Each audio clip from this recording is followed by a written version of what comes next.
Le premier véritable choc de la saison aura lieu ce dimanche soir, l'Olympico entre l'Olympique de Marseille et l'Olympique Lyonnais au Parc OL. Et on vous fait donc l'avant-match sur Massilia Zone avec de très beaux invités aujourd'hui, peut-être les plus connus qu'on a eu sur notre petit média juste ici. On a eu Valbuena, mais là on a vraiment du lourd, un plateau 100% algérien et un plateau qui va décortiquer cet avant-match. Parce que j'ai la chance aujourd'hui de recevoir à la fois un grand supporter de l'Olympique de Marseille, très influent sur les réseaux sociaux, notamment sur Twitch, avec Yous. J'espère que tu vas bien, Yous. Salut Yous, effectivement, on n'a pas le même maillot, mais on a le même passeport. Enfin, on a le même passeport, mais pas le même maillot, parce qu'il y a Yanis, justement, qui est avec nous. Yanis, qui est chroniqueur, du coup, au Winamax FC, et qui fait également sur Coparena Media, qui est pas spécialisé sur l'Olympique Lyonnais, mais c'est clairement plus ou moins ton club de cœur. Tu passes également sur ALZ Exactani. J'espère que tu vas bien, Yanis. Je suis très heureux de te recevoir. Salut Ariles, salut Yous, salut tout le monde. C'est très gentil de me recevoir déjà. Ça fait longtemps qu'on échange en DM avec Massilia Zone, l'entité, la grande entité marseillaise. Donc ça fait plaisir d'être là. Oui, spécialisé OL, tu peux le dire. Je suis supporter de l'OL et c'est là-dessus que maintenant je fais des émissions sur tout le football. Donc on essaye de regarder au maximum. Donc voilà. Ouais, surtout que Zach Nani a lancé il y a quelques mois maintenant, il me semble, son podcast à la Zub, donc qui est disponible sur Twitch. Bon, on va pas lui faire de la pub parce qu'il n'a pas besoin de nous, mais voilà en tout cas. Et par contre, il y a Yous qui fait ses streams très régulièrement sur l'Olympique de Marseille. Et encore une fois, on ne peut que recommander parce que c'est de la qualité et c'est toujours très intéressant. C'est très gentil. Et même au-delà de l'Olympique de Marseille, tu parles de pas mal de sujets. Mais en tout cas, le sujet du jour. Spaghetti notamment. Ouais. Le sujet du jour, c'est bel et bien l'Olympico qui nous attend dimanche soir. Alors, on est sur une semaine de Champions League, il y a des matchs mardi. Ce soir, on est mercredi et jeudi également. Mais est-ce qu'on y pense un peu? Je vais commencer par Hughes, bien évidemment, parce qu'il n'y a pas de match de l'OM cette semaine, malheureusement. Bien sûr qu'on y pense, parce que nous, cette année, en tant que Marseillais, on a la tristesse d'avoir au moins 5 jours à attendre entre chaque match et parfois 6, parfois 7, parfois même plus. Là, c'est le cas, hein, 8 jours à attendre avant le prochain match. Donc forcément, effectivement, même s'il y a ces matchs de Ligue des Champions qui donnent un peu de repos, qui nous permettent de regarder des matchs de foot avec un peu plus de recul et un peu moins, on est un peu moins impliqué forcément, mais il y a quand même ce manque de matchs et du coup, devant ce manque de matchs, on pense qu'à ce qui va se passer dimanche. On a hâte, on pense qu'on est un peu plus en meilleure position que les années précédentes ou pas. On sait que c'est des matchs spéciaux, mais on a forcément hâte de le jouer. Tous les Olympico. Ouais, et je pense que ça l'est encore plus côté lyonnais, non, Yanis, avec ce début de saison encore un peu compliqué à l'image des dernières saisons, même si le dernier match contre Lens est peut-être globalement dans le contenu un tout petit peu plus positif que ce qu'on a vu depuis le début de saison, non? C'est un match toujours particulier, surtout dans ces conditions actuelles. Oui, évidemment, c'est toujours un match particulier. Après, chaque supporter va ressentir l'attente ou pas. Moi, j'y pense un peu, mais peut-être un peu moins que you. Je suis pas mal focus sur le début de la Champions League. Mais oui, de toute façon, le week-end approchant, après, je veux dire, dès que la Champions League sera terminée, dès vendredi, ça va beaucoup se tourner sur ce match. C'est le premier gros choc de la Ligue 1, tu l'as dit tout court. On a eu des beaux matchs, enfin des belles affiches. On a eu un PSG Lille notamment, surtout. Mais c'est le premier gros choc parce que je pense que dans la Ligue 1 des années 2000, surtout 2010, depuis 2010, c'est un des plus gros matchs du championnat. J'irais même jusqu'à dire, allez, peut-être derrière le PSG-OM, le plus gros match du championnat, étant donné que Saint-Etienne est soit pas en Ligue 1, soit pas au niveau, ou l'a rarement été au niveau pour en faire un choc. Donc oui, c'est très attendu. Du côté des joueurs et du groupe lyonnais, je pense que ça l'est également. Tu joues à domicile, tu veux parce que Lyon a un calendrier difficile sur le début de saison, donc tu as déjà joué des gros matchs, tu as déjà joué notamment Monaco et Lens, mais tu veux enfin prendre le dessus et gagner un gros match pour lancer en fait vraiment la saison, parce qu'on va en parler, on va détailler, mais pour moi la saison de l'OL commence un peu à retardement.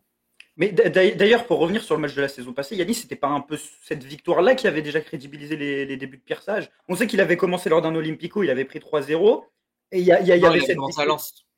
Oui, il avait commencé à Lens, Donc, mais oui, je crois que soit ça doit être le deuxième déplacement. Je sais c'est le plus. deuxième match. Ouais, le deuxième match où l'OM de Gattuso met 3-0 à l'OL. Le match retour, justement, où l'OL gagne 1-0, c'était pas ce match-là, justement, qui avait un peu lancé véritablement la saison passée? En fait, ce qui le crédibilise au niveau contractuel, c'est la série de fin d'année civile, c'est ce qui lui permet de rester. Ensuite, effectivement, sur le début d'année civile, les 2 premiers matchs de Ligue 1 sont perdus au Havre et contre Rennes à domicile. Il y avait un mercato qui était nécessaire et en fait le match de Marseille c'est le premier match post-mercato. même si Benrahma n'était pas là. On se souvient que c'était la première de Matic notamment, qui avait stabilisé un peu les choses. Donc oui, t'as raison, c'était en fait c'était l'assurance, c'était le match qui a permis à l'OL de ne pas ressombrer dans le même cycle que celui de la première partie de saison après 2 premières défaites et d'enfin se relancer. C'était une victoire au forceps 1-0 sur un match qui était pas très beau parce que les 2 équipes ne jouaient pas très bien. Ah oui, clairement. Mais c'était mentalement et sur ce qui va suivre ensuite effectivement une bonne rampe de lancement. Parce que de toute façon, la seconde partie de saison, elle était beaucoup mentale. Et c'était un peu, ça avait sonné la fin de l'OM de Gattuso parce que je crois qu'une semaine après, il se fait virer après un match C'est après à Brest, non? Ouais, c'est après Brest. Et je crois que Brest intervient justement après Lyon ou 2 semaines après. Mais en bref, l'OM était en grande difficulté parce qu'il y avait la Coupe d'Afrique des Nations. Il y avait au moins 45 joueurs qui étaient partis avec Chancel Mbemba, etc. Yous, justement, les matchs contre l'OL ces dernières années, avec Tudor, l'OM semblait avoir inversé la tendance. Il y avait même un moment où on restait sur 3 victoires d'affilée. Est-ce que ça reste toujours un enjeu sportif majeur dans une saison, le match contre l'Olympique Lyonnais? Au-delà du fait que c'est 3 points qui sont en jeu, vu que Lyon décroche un peu au classement, est-ce qu'il y a toujours cette rivalité sportive vraiment compétitive, on va dire? Objectivement, oui, parce que même si effectivement, là, si on prend la photo du classement actuel avec Lyon qui est un peu en difficulté, même s'ils sont hors de la zone de relégation, donc ils sont pas en difficulté. Non, la saison dernière, on finit derrière. Donc on peut, voilà, un Lyonnais un peu taquin pourra dire, bah ok, on est peut-être décroché, mais la dynamique des dernières saisons, elle est pas clairement forcément à l'avantage de l'OM. Maintenant, effectivement, sur ce début de saison, on peut dire que l'OM a quand même plus de contenu, plus de matière à être confiant que l'OM sur ce qui s'est passé. Mais justement, la réalité, c'est que ces matchs-là, j'ai tendance à penser qu'ils répondent très rarement à une logique de dynamique, en tout cas de ce qui précédait. Et c'est souvent un nouveau match, une nouvelle dynamique qui s'enclenche, comme Yanis le disait, avec l'exemple de la saison dernière où cet Olympico, il relance un peu l'Olympique Lyonnais alors que ça avait un peu mal débuté pour ça. Bah là, j'ai l'impression qu'on est un peu dans un scénario similaire, pas évidemment pas parfaitement le même parce que Lyon sort d'un match plutôt encourageant à Lens, mais Lyon est quand même une équipe malade, toujours malade à l'heure actuelle, peut-être en phase de guérison, mais Lyon est encore malade. Et ce genre de match, pour moi, comme je dis, ça répond à vraiment aucune logique. C'est un peu le même cas que pour les OM PSG d'il y a plusieurs années où on s'en rappelle, il y avait des longues séquences où l'OM était bien mieux que le PSG et à chaque fois cet OM PSG, ce PSG OM était un match complètement différent. Tu pouvais voir souvent le PSG se métamorphoser. Et là, pour le coup, sur le match de dimanche, même si comme beaucoup de Marseillais, je suis assez confiant. J'ai quand même une voix dans ma tête qui me dit, mais Lyon, ça sera pas forcément le même Lyon, mentalement, ça sera pas le même match.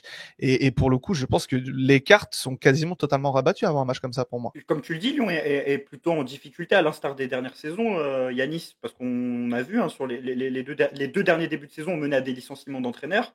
Premièrement, Peter Bosz lors de la saison 2022-2023, puis Laurent Blanc la saison passée. Est-ce que tu sens l'OL, sur le papier en tout cas, et même dans ce que tu vois depuis l'intersaison, en tout cas plus solide que sur les saisons passées, vis-à-vis du début de saison uniquement?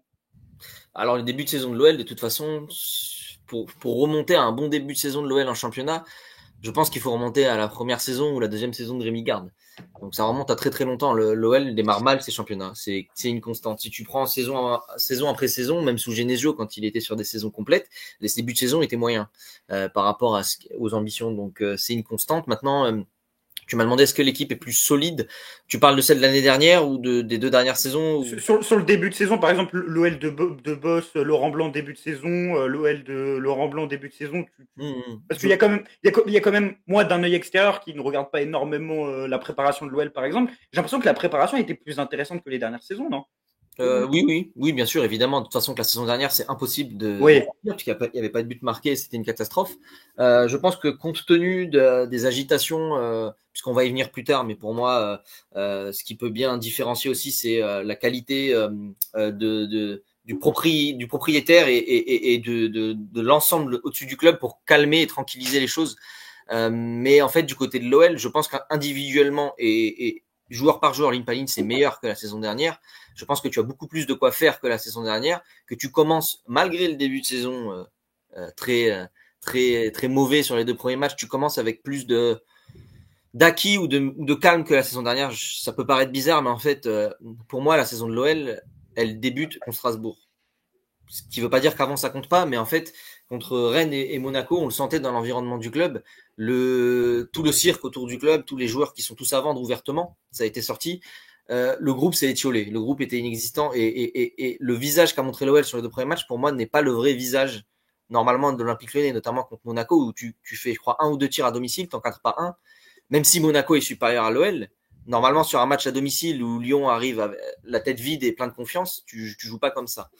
Donc il y a un championnat qui commence contre Strasbourg pour moi. Vous avez vu le match, je sais pas si vous avez vu le match contre Strasbourg, mais c'était un match un peu comme ceux qu'on a vécu en deuxième partie de saison dernière. Et ça me fait penser, sans comparer les équipes, ça me fait penser au début de saison 2020-2021 sur Rudy Garcia, où l'OL finit 4e, où en fait le début de saison, je sais pas si vous vous souvenez, le mercato avait été décalé à fin septembre parce que voilà. Et le début de saison était très mauvais. Et Garcia était sur le départ éventuellement. Et en fait, une fois que le mercato s'est terminé et que tout ce qui en vient s'est terminé, l'OL a fait ensuite un très très beau parcours. Deuxième partie de saison, ça s'est mal passé, mais l'OL a fait un très très beau parcours. Alors je dis pas que ça va être la même chose parce que il y avait une qualité au milieu de terrain qui pour moi n'existe plus aujourd'hui sur le milieu de l'époque. Mais malgré le dernier recrutement. Malgré le dernier recrutement, qui apportera quand même, je pense. Hein. Mais oui, non. À l'époque, il y avait le meilleur milieu de Ligue 1 pour moi, mais aujourd'hui, il y a moins de qualité à ce niveau-là. Mais je pense quand même que l'équipe, le visage que montrera l'équipe, ou normalement, en tout cas, c'est mes attentes que montrera l'équipe dans le futur, sera un autre visage que celui du début de saison. Voilà, ça c'est mon avis. Toi, Yous, je pense que tu as regardé les matchs de l'Olympique Lyonnais. De toute façon, tu regardes travail, je regarde tout. Rien ne t'échappe. Toi, tu vois l'OL objectivement par rapport à ce que tu as vu depuis le début de saison, mais aussi en prenant en compte ce qu'a dit Yanis. Je pense que tu peux aussi potentiellement penser, et même l'effectif qui a été construit, tu les vois ambitionner quelle place cette saison? C'est marrant que tu me poses cette question parce que j'en parlais en stream tout à l'heure et c'est un avis que je défends parce que cet été quand il était l'heure un peu des prédictions et de voir comment on voyait la saison cette saison, pour le coup moi je voyais Lyon assez haut et en fait moi le raisonnement est assez simple, mais je ne les vois pas inférieurs aux outsiders qui vont jouer l'Europe, qui sont évidemment, bon, à l'heure actuelle, on peut placer peut-être Paris, l'OM, Monaco un peu au-dessus, mais si on considère que Lyon est dans le wagon d'en dessous, je vois pas en quoi les Nice, les Rennes, les Lille, les Lens sont supérieurs à Lyon. Effectivement, il y a peut-être certaines équipes qu'on va qualifier de collectivement plus au point, structurellement un peu plus intéressantes. Tu vois, notamment, on peut penser au Nice de Hez qui a très bien bloqué l'OM au Vélodrome. Mais je pense qu'en fait, cette équipe de Lyon... Ouais, Lens aussi, mais en fait, c'est Lens qui a bien bloqué Monaco aussi, mais en fait, cette équipe de Lyon, pour moi, elle a quelque chose qui fait la différence et qui fait et défait les saisons chaque année, c'est la qualité des individualités offensivement. Et là, le match contre Lens a quand même montré que l'OL était capable d'avoir une version qui est capable d'avoir une bonne assise défensive et une structure défensive qui n'est plus défaillante. Et à partir du moment où ils ont cette assise-là et qui sont capables d'alimenter en opportunité et en situation leurs offensifs, pour moi, c'est une équipe qui peut jouer le top 4, top 5 sans trembler parce qu'en fait, il y a trop de talent devant. Limite, et quand je dis trop, c'est vraiment limite trop. Et le football, c'est parfois simple. Hein. Et cette efficacité défensive liée avec cette capacité à nourrir les offensifs comme ils l'ont fait à Lens, même s'ils n'ont pas eu beaucoup de réussite, il y a aussi coup d'hors-jeu qui se joue au millimètre. Et ben, je pense qu'avec ces certitudes-là, c'est une équipe qui peut, pourquoi pas, être la 4e équipe de Ligue 1 et voire mieux s'il y a une des équipes devant qui se prend les pieds dans le tapis. Ouais, en tout cas, l'Olympique Lyonnais est une équipe qui va prendre part à la Coupe d'Europe, contrairement à l'Olympique de Marseille. Juste avant de rentrer dans le vif du sujet de cette rencontre, on a prévu de faire 25-30 minutes de vidéo. Un petit mot peut-être sur l'OM, Yanis, d'un œil extérieur, juste d'un passionné de football qui regarde la Ligue 1. Qu'est-ce que tu penses de cet Olympique de Marseille, déjà sur le début de saison, même le mercato et même la signature d'Adrien Rabiot Ouais, j'ai pas eu la chance de voir beaucoup de matchs. J'ai regardé pas mal de Nice. On en avait parlé avant l'émission, avant le match de Nice. Je t'avais dit que j'avais pas eu la chance de voir beaucoup de matchs. C'est une équipe qui, pour moi, techniquement, bon, depuis il y a eu l'ajout de Rabiot. C'est une équipe qui, pour moi, techniquement, est au-dessus du reste de la Ligue 1. On enlève le PSG, évidemment, qui joue son championnat. Même si je pense que l'objectif de l'OM cette saison sans Europe doit être non pas d'être champion, puisqu'on peut pas ne pas s'appeler le PSG et dire on doit être champion. C'est parce que t'as dit en off. En off, t'as dit que s'il y avait Youssef Attal, L'OM aurait pu ambitionner le titre. Je suis désolé pour cette vanne. Non, mais jouer le titre, c'est-à-dire embêter en fait, embêter le club et ne pas les laisser faire un cavalier seul, comme on a pu avoir un peu trop souvent avec le PSG. Maintenant, j'arrivais pas ou j'arrive même encore pas aujourd'hui. Le football, c'est pas une science infuse à détacher ou à la détacher de Monaco. À savoir là où ils seront supérieurs à Monaco, là où Monaco sera supérieur à l'OM. Je pense qu'il y a quand même une force. En fait, pour moi, la force offensive, elle est décrite par Greenwood, qui est un joueur au talent supérieur, qui, en fait, peut te faire changer une équipe capable de dominer à une équipe capable de frapper et de faire mal l'adversaire. Donc, il y a beaucoup moins de risques de stérilité en ayant ce joueur. Maintenant, effectivement, au milieu de terrain, si tu ajoutes Rabiot à Højbjerg, qui est un joueur d'expérience et puis surtout d'un niveau international, tout simplement. Moi, je trouvais qu'à Tottenham, il avait plus le niveau pour le moule Ange Postecoglou. Parce que Ange Postecoglou est très très demandant sur l'aspect technique à ses milieux de terrain, mais tu vois vite que si tu retournes sur quelque chose d'un peu moins exigeant ou en tout cas d'un peu moins spécifique, et surtout que si tu le retrouves en Ligue 1, tu vois très très vite qu'il est au-dessus du lot et qu'il est sur le contrôle. En tout cas, c'est sur ce que j'ai vu contre Nice. Ça s'est vu assez facilement. Donc, il y a une assise offensive, il y a une assise au milieu de terrain auquel tu ajoutes Adrien Rabiot, qui fait que pour moi, si on se projette pour faire la transition sur le match de dimanche, l'OM est une équipe techniquement et même dans ses certitudes, même si je pense que Marseille a encore des choses à régler collectivement, même dans ses certitudes, supérieure à l'OL techniquement. Et ça se montre à ce niveau-là. Maintenant, là où on va attendre, ça va être de voir défensivement. On en a parlé avec Youssef quand on s'était vu après justement à une émission à LZ, à la ZEB. Défensivement, c'est peut-être là où tu peux avoir le plus de doutes, que ce soit sur les postes de côté, que ce soit sur le joueur qui va accompagner Balerdi. Je connais pas assez Cornelius. Il y a Merlin qui est absent en plus, ça nous lance parfaitement sur le match. Il y a pas mal d'absents aussi. Ok. J'ai un doute sur Brassier. Et après, moi, je trouve Balerdi. Il y a des doutes. Je trouve, ouais, vous connaissez mieux que moi. Et après, moi, je trouve Balerdi très très fort. Donc l'avantage, c'est qu'il peut rattraper beaucoup de situations. Maintenant, s'il doit être en situation de rattraper beaucoup de choses, c'est qu'il y a eu mise en danger déjà. Ouais. Et ça, mon avis sur l'OM aujourd'hui, c'est ça. Maintenant, effectivement, tu as un match par semaine. Et j'ai oublié de citer le coach, qui est un de mes coachs préférés, qui est De Zerbi. Tu as un match par semaine et tu as Roberto De Zerbi comme entraîneur qui peut préparer les matchs. En fait, même pour De Zerbi, je pense que c'est un défi cette saison pour lui. Parce qu'en réalité, De Zerbi, il a toujours eu des équipes. Bon, il a eu le Shakhtar, mais on n'a pas suivi le championnat ukrainien. Mais il a toujours eu des équipes, sinon en Italie ou en Angleterre, des équipes où il devait faire la surprise, en fait. Sassuolo est en Série B aujourd'hui, coaché par Grosso d'ailleurs. Et Brighton, tout excitant que peut être Brighton, est une équipe qui n'est pas à la base vouée à bousculer tous les gros qu'il y a en Première Ligue. Donc c'est intéressant aussi pour lui. Je pense que c'est ce qui l'a charmé et plu dans le discours des dirigeants marseillais, c'est qu'ils lui ont dit, je crois même que c'est le cas, ça se dit, ils lui ont dit, et c'est le all-in qu'ils veulent faire, on veut jouer ou gagner un titre, alors que ce soit la Ligue 1 ou une coupe, quoi. Mais lui aussi, il veut avoir un palmarès, quoi. De Zerbi va avoir un palmarès et il va connaître donc son premier choc, comme on l'a dit, avec cet Olympico, même s'il y avait le match contre Nice, il y avait des conditions particulières. Justement, pour se lancer dans le match, parce que Yanis, tu as parlé de l'effectif marseillais, il y a des absents. Tu parlais de Balerdi, c'est même pas sûr au final de le voir dans le 11. Il était blessé. Là, on n'a pas de nouvelles. Donc c'est... Et de base, en plus... Il était en chaussure de running contre Nice. Ouais. Dans le groupe, mais donc pas apte à jouer. C'est quoi sa blessure ? Alors là, franchement, j'ai complètement oublié. Un Balerdi. Oui, ça doit être les ischios. Il me semble que c'est les ischios. Ouais. Donc l'OM, on va voir si l'OM pourra compter sur Leonardo Balerdi. En tout cas, l'OM ne pourra pas compter sur Quentin Merlin. Yous, est-ce que pour toi, ça a vraiment joué sur l'Olympique de Marseille qu'on va voir ce week-end en termes de maîtrise collective? Est-ce que tu penses que même si on avait des joueurs présents, même si on avait l'effectif au complet, cet OM pourrait être un vrai bon niveau? Parce que depuis le début de saison, on va se dire la vérité, au niveau du contenu, on est en droit de rester sur notre fin, même si c'est que le début de l'ère de Roberto De Zerbi. Oh, on est en droit de rester sur notre fin. Après, je pense que vraiment pour moi, le contenu dépendra vraiment de la manière dont Lyon décidera d'aborder le match. Clairement, moi, je suis en pleine interrogation par rapport à ça. Peut-être que Yanis, lui, a peut-être plus d'informations sans dévoiler le plan de Pierre Sage. On travaille dessus avec Pierre en ce moment.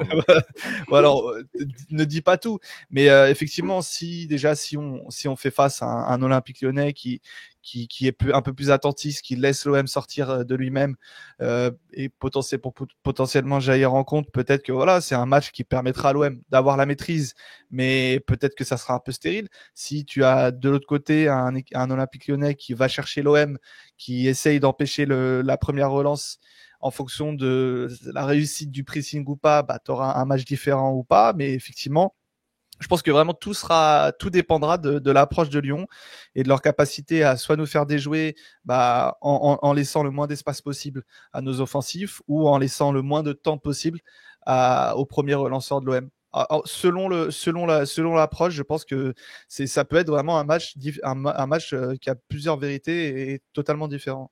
Parce que la configuration que tu évoques, où Lyon, justement, laisserait le moins d'espace à l'Olympique de Marseille, quadrillerait bien le milieu de terrain olympien, c'est là où on a vu l'OM en difficulté, en vrai, depuis le début de saison. Ouais, que ce soit le match contre Reims, la deuxième mi-temps, une bonne Début grosse à partie de la Toulouse deuxième aussi. mi-temps, le début à Toulouse, même le début contre Nice, j'ai envie de te dire, même tout le match contre Nice, Quasiment. ouais. On a plus vu un OM briller en transition, surtout à l'extérieur.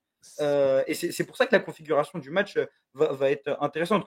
Toi, Yanis, tu vois un Noël conquérant dans le jeu. On sait qu'il y a eu une réorganisation tactique de Pierre Sage, justement, avec un passage à une défense à 3 ou à 5.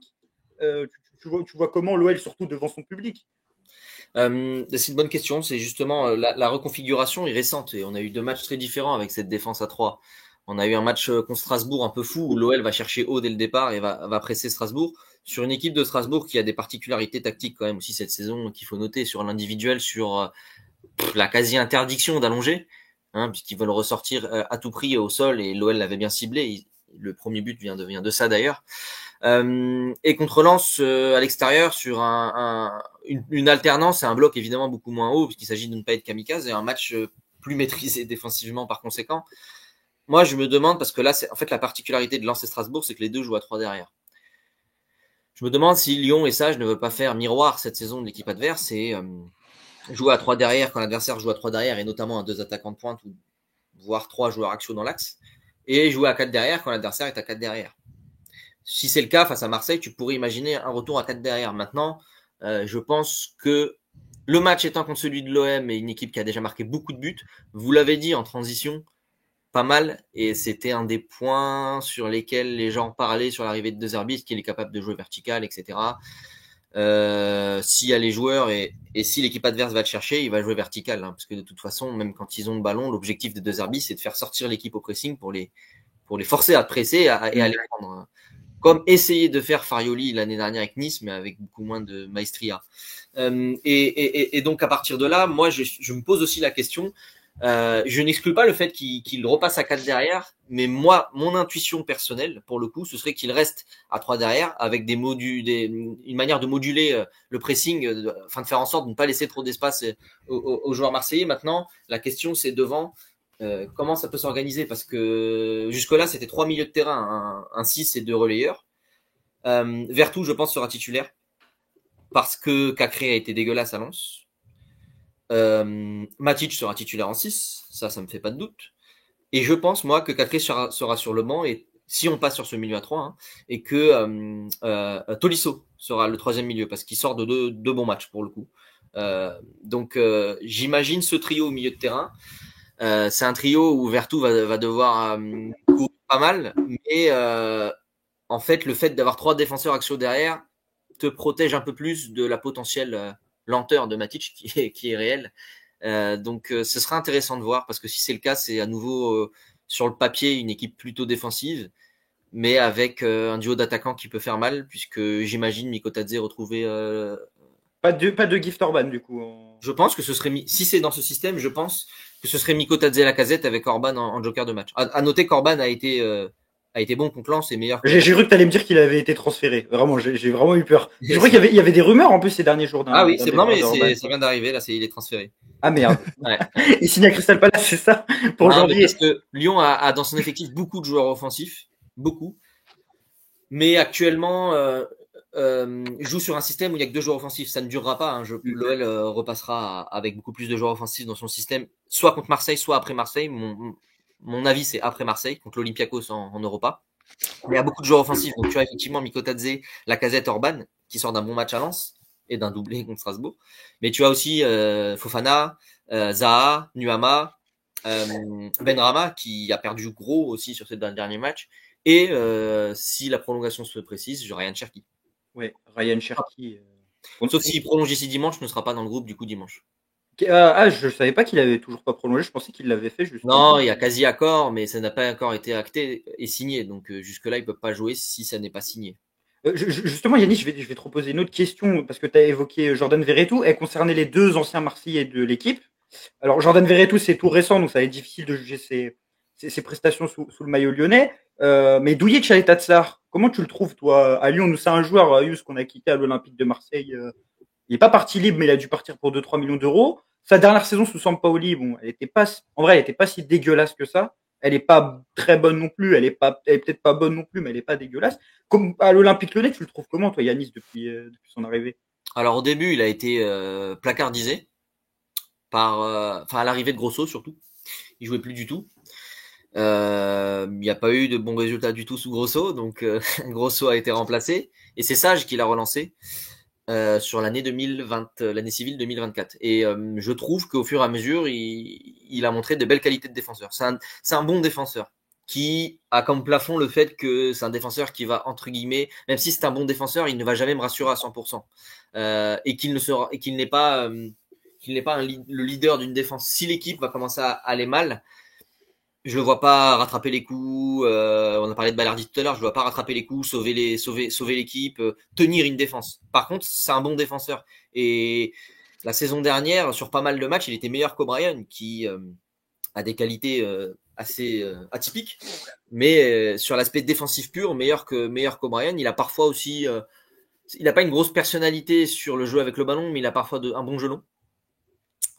Et donc, on va dire que c'est plutôt satisfaisant. Vu le prix auquel il a été acheté, c'est plutôt satisfaisant. Sans être un joueur qui va me rassurer tout le temps, c'est plutôt satisfaisant. J'ai l'impression que tu me décris le joueur qu'on avait à Marseille, mais sans le prix.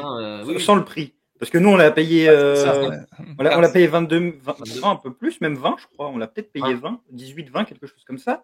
Douye Tchaletatsar.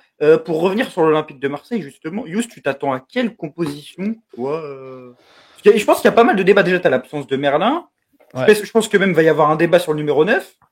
Est-ce que tu donnes de la continuité à Mopé? Est-ce que tu réaffirmes Wai comme numéro 1 dès le premier choc de la saison? Toi, tu t'attends à quoi? Pour moi, il n'y a pas de débat sur le numéro 9.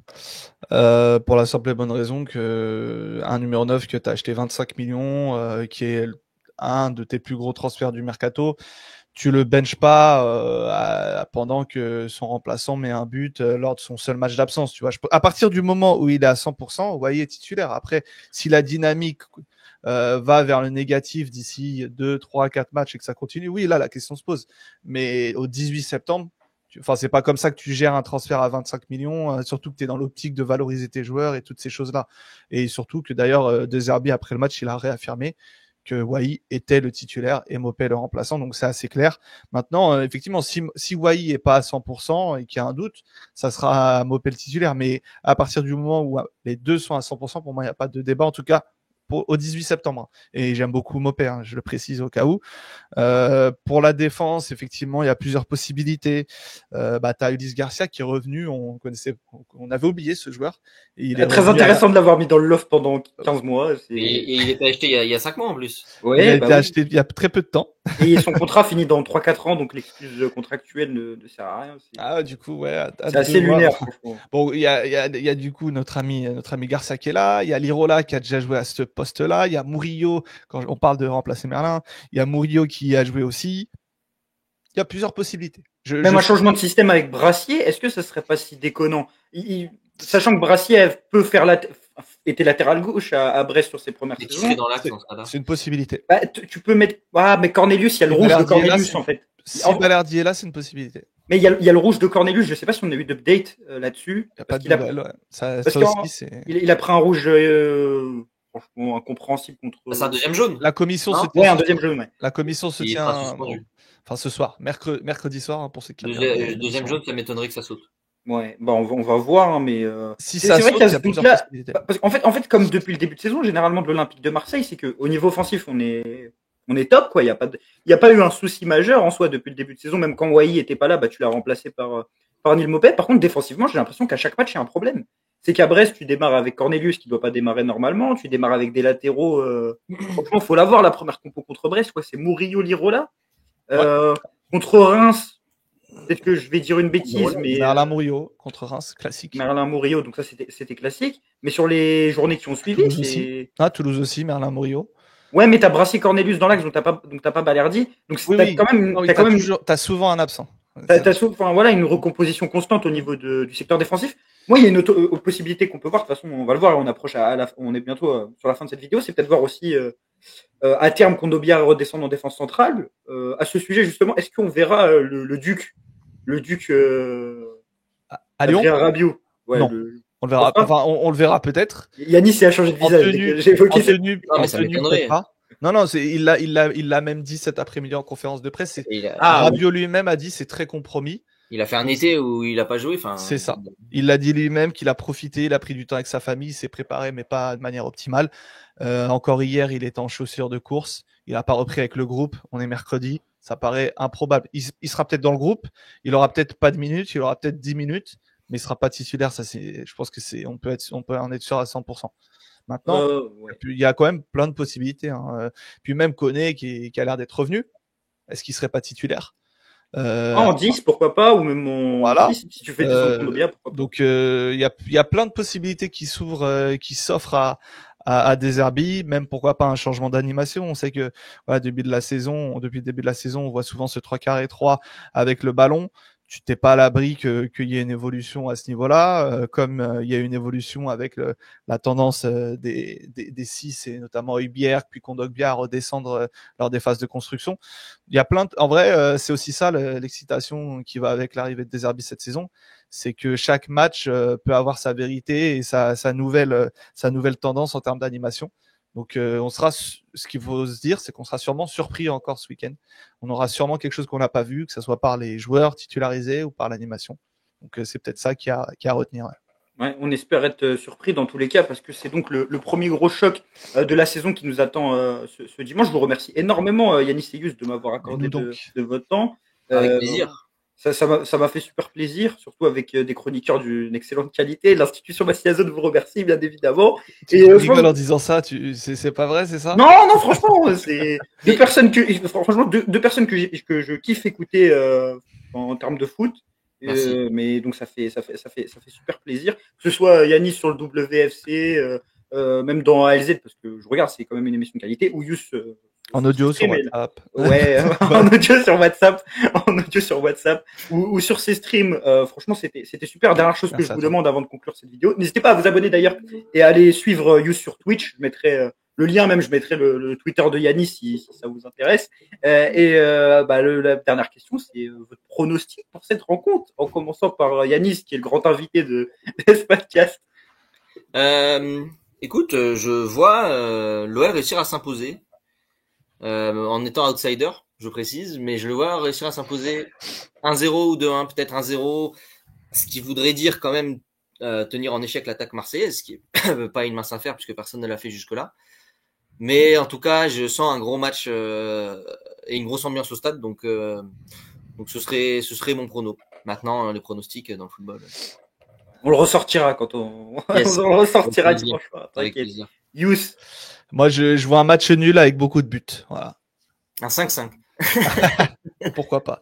L'année du titre. L'année du titre. Un petit 3-3. Le 5-5 date de l'année du titre. Ouais. Ça fait pas mal de points communs.